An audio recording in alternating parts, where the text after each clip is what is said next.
So when you're considering what to sell to the US federal government, there's two things particularly that I want you thinking of and keeping in mind as you do your research entering the space, or if you're already in the space, you may want to add to the research that you're doing or the approach that you're taking to make sure that you are on the right path to being able to target agencies, build relationships, and bid and win US federal contracts for your small business. So the first thing that I want you thinking about is, to some degree, I want you to work backwards from what the government is already buying. One of the biggest mistakes that I see new small businesses or established small businesses that are new to federal contracting make is that they're making an assumption of what the government buys instead of actually, doing their research. And that can result in a lot of time, focus, energy, and even money being lost or wasted, potentially chasing the wrong opportunities, potentially on a website like sam.gov, where there are publicly posted federal contract opportunities updated daily, right? So instead, what you want to do is identify the spending, particularly hone in on NAICS codes, North American Industry Classification codes, and then head over to a website like USA Spending, where it will create the data, the graphs, to show you which agencies are buying the most of these NAICS codes. Because a NAICS code is essentially a way for the US federal government, the census, to track where dollars are being spent, specifically on what, right? And it changes from year to year, from quarter to quarter. And all that data information is available on USA Spending Advanced Search. You just have to plug in a few parameters in your filters, and within 30 seconds, you can have all the data at your feet. And I have a lot of videos where I show you guys how to do that. A lot of you guys are familiar with that exercise already. So this is really important to do instead of saying, oh yeah, the government buys, porta potties or construction or IT. It's like, okay, well, who specifically is buying it? Where are they buying it? How are they buying it? When are they buying it throughout the year?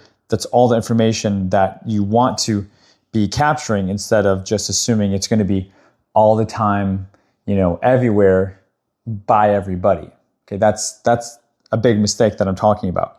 So when you do this, you get to work backwards, and you find yourself in a position where there is high demand for the thing, as opposed to unknown demand. Now, let's flip this in the other direction. What does your company already offer? Or if you're a brand new business, right, and you have some things in mind, some areas of focus, what have you done in the past? Or in a sense,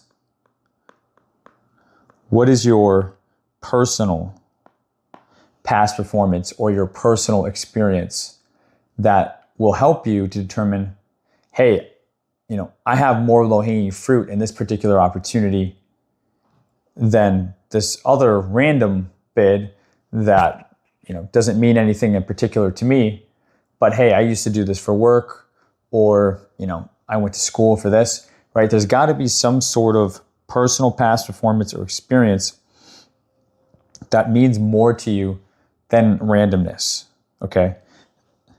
You want to take personal inventory of what that is, because it's going to help you stand out in certain areas more than others, as I'm, pointing to. And we do call this low-hanging fruit because everybody has it. And it doesn't just have to be work performed, but it can also be location. Are you an hour from a base or a reserve site or some sort of, federal location where it would be very easy for you personally as the small business owner to be able to visit, attend site visits, go and market, attend industry days or whatever that's going on there, and just learn about the mission or whatever, right? Is there any other types of low-hanging fruit like this that you can think of? I'm just throwing out a few ideas here.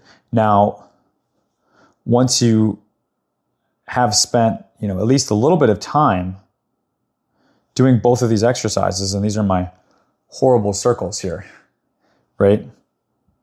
But what you want to do is, of course, document, annotate this information, and then I want you to find where the overlap is, okay? So this is going to be all about, I'm not sure what shapes to really capture here. I'm trying to be careful for this to make sense and also not be inappropriate. Where is there the overlap between demand and between your low-hanging fruit?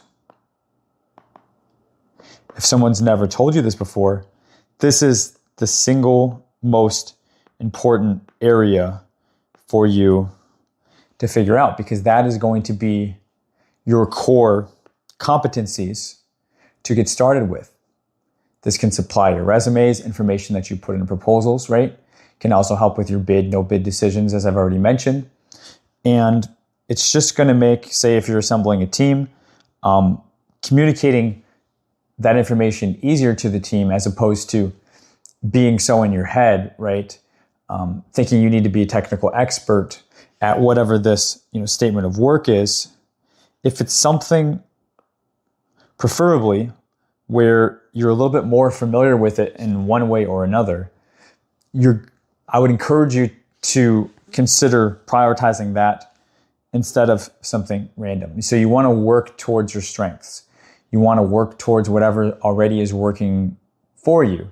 And in order to do that, you have to start by identifying what that is in the first place, right? You don't have to have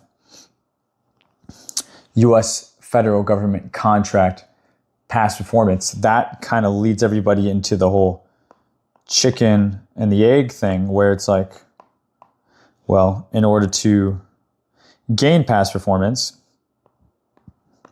you have to have, already had it.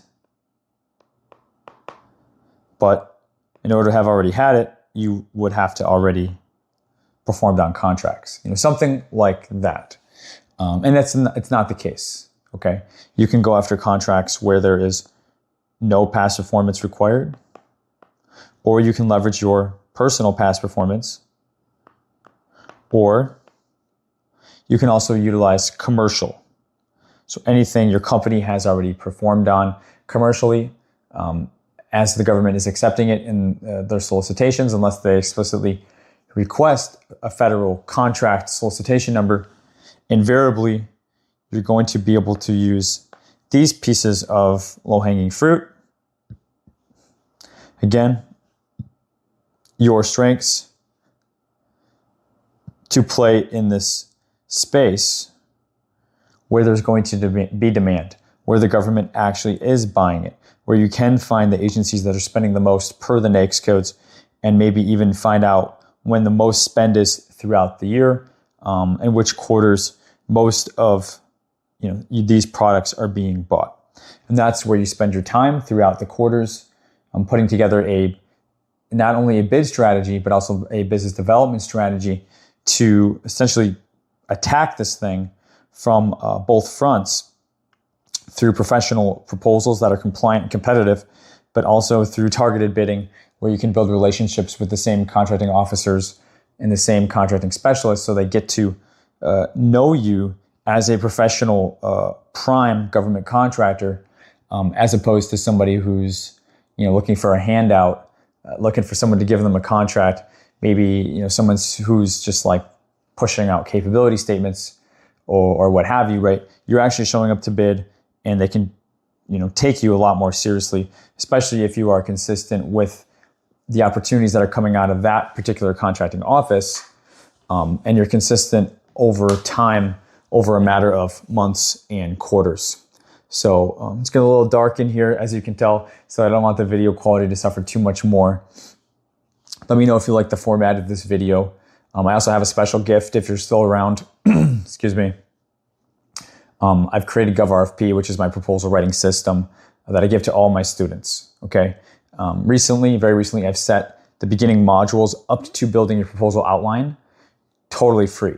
So if you're wanting to get started with proposals and you want a professional system, I truly believe that this training is the best training on the planet.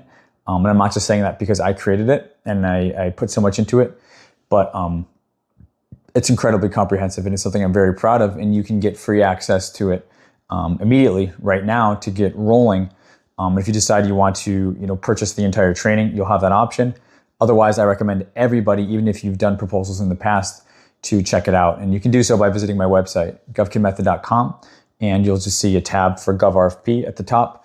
Click on that and you'll immediately see a button that says unlock free modules, and that will get you in. You only need an email address. You don't have to put in a credit card or anything, very easy. And you'll be off to the races. Essentially, the idea is if you need a proposal, get GovRFP, because it's meant for you to sit down with a solicitation, and from start to finish, you will have proposal and pricing done if you follow the trainings in order that I provide you. So go ahead and end it here, guys. Smash the like button if you got something out of this video. Subscribe to the channel if you're new here. Welcome. Until next time, guys, thanks for hanging out. We'll see you in the next one.